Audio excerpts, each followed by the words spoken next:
28 मार्चला अजित पवार गट यादी जाहीर करणार आहे। खासदार प्रफुल्ल पटेल यांनी ही महत्त्वपूर्ण माहिती दिली आहे।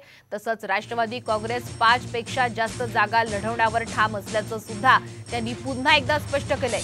लोकसभा निवडणुकीच्या पहिल्या टप्प्यातली एकही जागा राष्ट्रवादीकडे नाही आणि काही जागांवर अजूनही चर्चा सुरू असल्याचं सुद्धा त्यांनी यावेळी सांगितलं।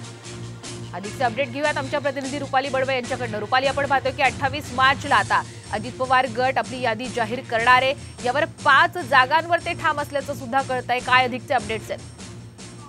नक्कीच देवगिरी या अजित पवारांच्या निवासस्थानी मागील 2 तासापासून बैठक चालू होती। या बैठकीमध्ये स्वतः अजित पवार, प्रफुल्ल पटेल आणि छगन भुजबळ हे 3 महत्त्वाचे नेते होते।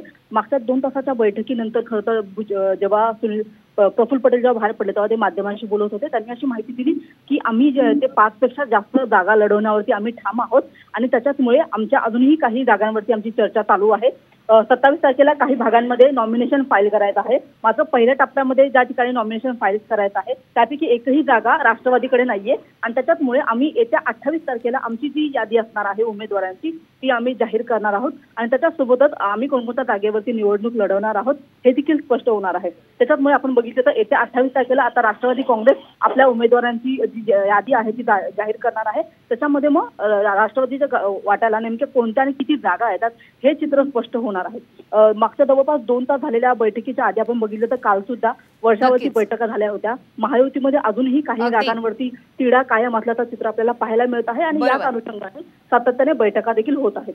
धन्यवाद रुपाली, आपण दिलेल्या संपूर्ण अपडेट बद्दल। तर 28 मार्चला आता अजित पवार गटाची ही पहिली यादी आहे। यामध्ये नेमकी कोणत्या नावांची कोणकोणती नावं समाविष्ट असतील